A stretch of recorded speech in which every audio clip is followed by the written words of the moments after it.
जब दुनिया ने भारत को गंभीरता से लेना शुरू किया, दोस्तों जरा आंखें बंद करके सोचिए।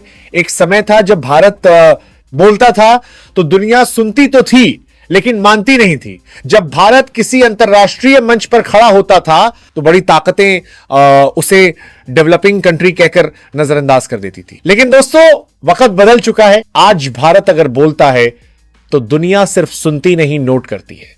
आज भारत की हर सैन्य हलचल, हर फाइटर जेट की उड़ान, हर मिसाइल टेस्ट, हर डिप्लोमेटिक चाल सीधे वॉशिंगटन, बीजिंग, मॉस्को और ब्रसेल्स तक गूंजती है। सवाल है, आखिर ऐसा क्या बदल गया? भारत कैसे अचानक दुनिया की सबसे बड़ी ताकतों की लिस्ट में आखड़ा हुआ?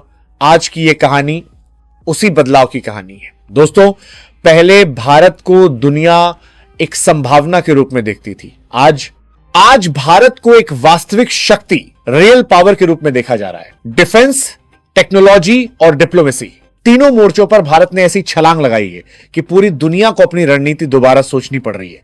पहले जब भारत कोई फैसला लेता था तो अंतर्राष्ट्रीय मीडिया में छोटी सी खबर बनती थी। आज भारत का एक बयान ब्रेकिंग न्यूज बन जाता है। क्यों? क्योंकि अब भारत के पास सिर्फ जनसंख्या नहीं, क्षमता है। अब भारत के पास सिर्फ इतिहास नहीं, भविष्य है। अब दोस्तों यहीं से कहानी असली मोड़ लेती है। साल 2025 world directory of modern military aircraft WDMMA अपनी नई रिपोर्ट जारी करता है और जैसे ही रैंकिंग सामने आती है दुनिया की आंखें फटी की फटी रह जाती हैं। भारत रैंक 3, चीन रैंक 4। जी हां दोस्तों, भारत ने सीधे चीन को पीछे छोड़ दिया। लेकिन रुकिए, यह कोई साधारण रैंकिंग नहीं है। यह सिर्फ यह नहीं देखती कि किसके पास कितने विमान हैं, यह देखती है विमान कितने आधुनिक हैं, उनके हथियार कितने एडवांस हैं, पायलट्स की ट्रेनिंग कैसी है, युद्ध की स्थिति में रिस्पांस टाइम कितना तेज है, एयरफोर्स की वास्तविक युद्ध क्षमता क्या है। और इन सब पैमानों पर भारत ने दुनिया को चौंका दिया। दोस्तों, चीन के पास भले ही विमानों की संख्या ज्यादा हो, लेकिन भारत के पास है बेहतर तकनीक, बेहतर ट्रेनिंग, बेहतर ऑपरेशनल अनुभव। यही वजह है कि आज भारतीय वायुसेना कागजी ताकत नहीं, जमीनी हकीकत बन चुकी है। अब बात करते हैं भारतीय वायुसेना की असली ताकत की। आज IAF के बेड़े में शामिल है रफाल, दुनिया के सबसे खतरनाक फाइटर जेट्स में से एक, जिसकी एक उड़ान दुश्मन की नींद उड़ा देती है। सुखोई 30 MKI, भारत की रीढ़, लॉन्ग रेंज, भारी हथियार और जबरदस्त मारक क्षमता। मिराज 2000, कारगिल युद्ध का हीरो जिसने साबित किया कि भारत हवा में भी बॉस है। तेजस, भारत का स्वदेशी स्वाभिमान जो दुनिया को बताता है कि भारत अब सिर्फ खरीदता नहीं, बनाता भी है। दोस्तों, अब जरा भविष्य की ओर चलिए। भारत काम कर रहा है AMCA advance medium combat aircraft पर। यह होगा भारत का 5th generation stealth fighter jet, मतलब रडार से बचने की क्षमता, AI based system, super cruise technology. और जब यह आसमान में उड़ेगा तो भारत उन चुनिंदा देशों में होगा जो खुद 5th जेन फाइटर बनाते हैं। अब दोस्तों, सिर्फ वायुसेना ही नहीं, भारत की समग्र शक्ति का सबूत देता है लोई इंस्टीट्यूट का एशिया पावर इंडेक्स 2024। इस रिपोर्ट में भारत तीसरा स्थान, जापान पीछे। यह रैंकिंग देखती है आर्थिक ताकत, सैन्य नेटवर्क, कूटनीतिक प्रभाव, भविष्य की क्षमताएं, सांस्कृतिक प्रभाव, और भारत हर पैरामीटर में तेजी से ऊपर चढ़ रहा है। दोस्तों, एक समय था जब भारत हथियारों के लिए दूसरों पर निर्भर था। आज हालात यह हैं कि भारत मिसाइल बना रहा है, ड्रोन सिस्टम डेवलप कर रहा है, हेलीकॉप्टर और फाइटर जेट बना रहा है। मेक इन इंडिया सिर्फ नारा नहीं रहा, अब यह रणनीति बन चुका है। दोस्तों, आज भारत सिर्फ सीख नहीं रहा, आज दुनिया भारत से सीख रही है। यूके जैसे देश अपने पायलट्स को भारत में ट्रेनिंग के लिए भेज रहे हैं। अंतरराष्ट्रीय युद्ध अभ्यासों में भारत की मौजूदगी अब लीड रोल में होती है।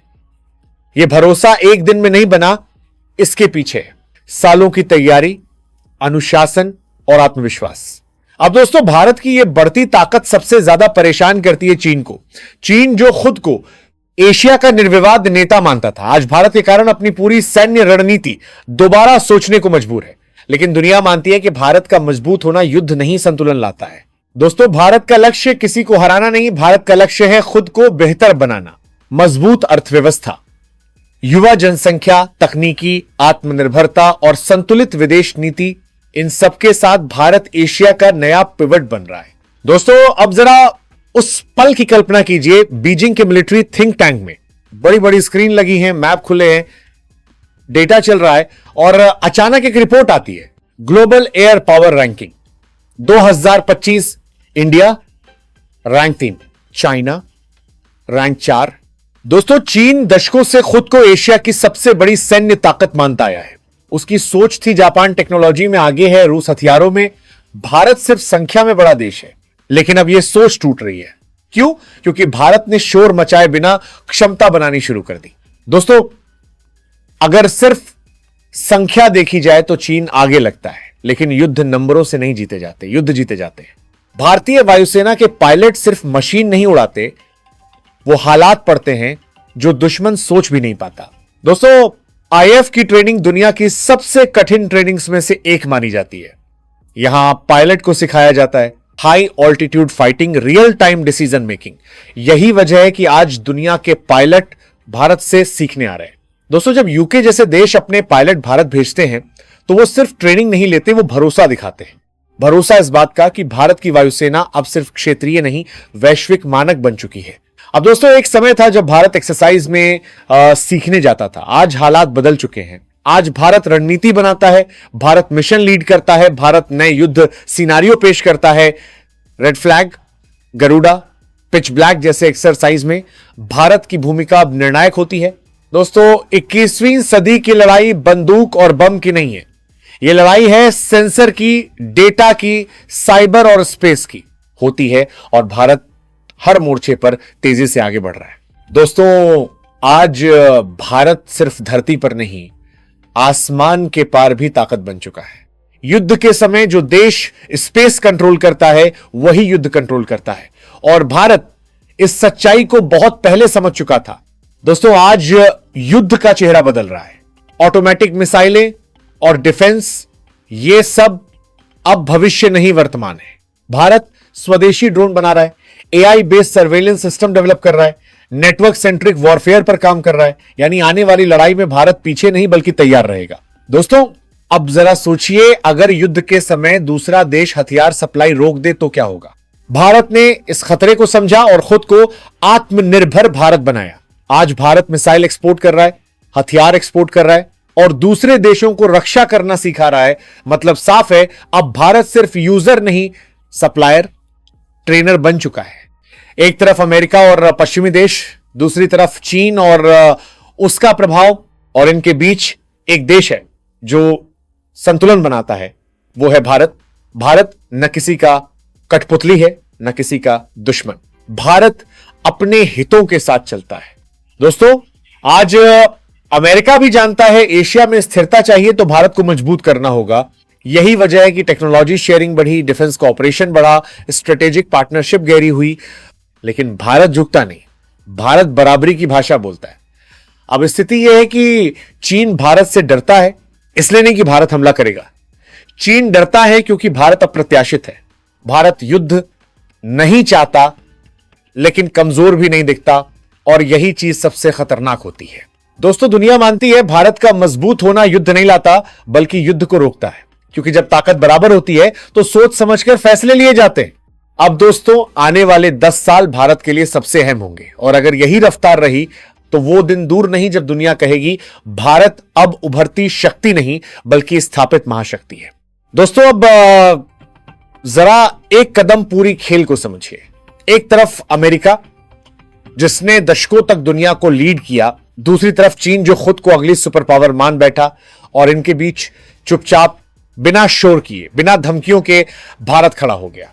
न किसी पर हमला करने की जल्दी, न किसी से डरने की मजबूरी, बस एक शांत आत्मविश्वास। दोस्तों बहुत लोग पूछते हैं क्या भारत अमेरिका को टक्कर दे सकता है, लेकिन यह सवाल ही गलत है। भारत का मॉडल टक्कर का नहीं होता, वो तो संतुलन का है। अमेरिका चाहता है कि एशिया में चीन का दबदबा कम हो, और भारत चाहता है कि एशिया में कोई भी देश हावी ना हो। यही दोनों की सोच मिलती है। दोस्तों आज अमेरिका जानता है जापान आर्थिक रूप से मजबूत है लेकिन सीमित है, ऑस्ट्रेलिया भरोसेमंद है लेकिन छोटा है, दक्षिण कोरिया टेक्नोलॉजी में आगे है लेकिन घिरा हुआ है। एशिया में अगर कोई देश है जो बड़ा है, युवा है, लोकतांत्रिक है, आत्मनिर्भर बन रहा है तो वो सिर्फ भारत है। इसीलिए टेक्नोलॉजी ट्रांसफर बढ़ रहा है, डिफेंस डील्स बढ़ रही हैं और क्वाड जैसे गठबंधन बन रहे हैं। लेकिन दोस्तों, भारत हर गठबंधन में अपने नियमों पर चलता है। सुपर पावर बनने के लिए सिर्फ हथियार नहीं चाहिए सोच, धैर्य और सही समय पर सही फैसला। भारत यही करता है। जब हमला जरूरी हो, भारत रुकता नहीं। जब शांति जरूरी हो, भारत बात करता है। यही वजह है कि भारत को दुनिया रिस्पॉन्सिबल पावर मानती है। दोस्तों, अब जरा दुनिया की सबसे युवा आबादी वाला देश है, टेक्नोलॉजी को तेजी से अपनाने वाला देश है, इनोवेशन में छलांग लगाने वाला देश है। यानी आने वाले समय में भारत सिर्फ हथियार नहीं खरीदेगा, भारत हथियार डिजाइन करेगा। दोस्तों, एक समय था जब भारत दुनिया से हथियार खरीदता था। आज हालात यह हैं, भारत हथियार बेच रहा है। अफ्रीका से लेकर एशिया और मिडिल ईस्ट तक भारत के डिफेंस प्रोडक्ट्स जा रहे हैं। ये सिर्फ पैसा नहीं लाते, ये प्रभाव, इन्फ्लुएंस लाते हैं। भारत लोकतांत्रिक है, भारत में सत्ता बदलती है लेकिन नीति नहीं। भारत युद्ध नहीं चाहता लेकिन झुकता भी नहीं। और यही चीज चीन के लिए सबसे बड़ी चुनौती है। दोस्तों, आज दुनिया दो चीजें देखती है, कौन युद्ध कर सकता है और कौन युद्ध रोक सकता है। भारत दूसरे नंबर में आता है, इसलिए भारत की बात सुनी जाती है, भारत की मौजूदगी जरूरी मानी जाती है, भारत पर भरोसा किया जाता है। अब दोस्तों, आता है आखिरी सवाल कि आगे क्या होगा। क्या 2040 तक भारत टॉप 3 ग्लोबल इकोनॉमी होगा, या सेल्फ रिलायंट डिफेंस पावर होगा, या space plus cyber plus AI में लीडर होगा। ये इससे पे कुछ ज्यादा जैसे कि एशिया का सबसे अहम स्ट्रेटेजिक पिलर होगा। लेकिन भारत का लक्ष्य दुनिया पर राज करना नहीं है, दुनिया के साथ कदम में कदम मिलाकर चलना। दोस्तों, भारत की सबसे बड़ी ताकत उसके हथियार नहीं, उसकी सोच है। भारत जानता है, ताकत दिखाने के लिए हमला जरूरी नहीं होता, कभी कभी बस खड़े रहना ही काफी होता है। दोस्तों, जब इतिहास लिखा जाएगा तो शायद यह नहीं लिखा जाएगा कि भारत ने कितने युद्ध लड़े, लेकिन यह जरूर लिखा जाएगा कि भारत ने दुनिया को बताया कि ताकत का मतलब सिर्फ डर नहीं होता। भारत ने साबित किया कि आत्मनिर्भरता ही असली सुरक्षा है, और भारत ने दिखाया कि एक शांत राष्ट्र भी महाशक्ति बन सकता है। भारत उभर नहीं रहा दोस्तों, भारत खड़ा हो चुका है। आपको यह खबर कैसी लगी कमेंट करके जरूर बताएं और चैनल को सब्सक्राइब जरूर कर लें। मिलते हैं नेक्स्ट वीडियो में। जय हिंद, जय भारत।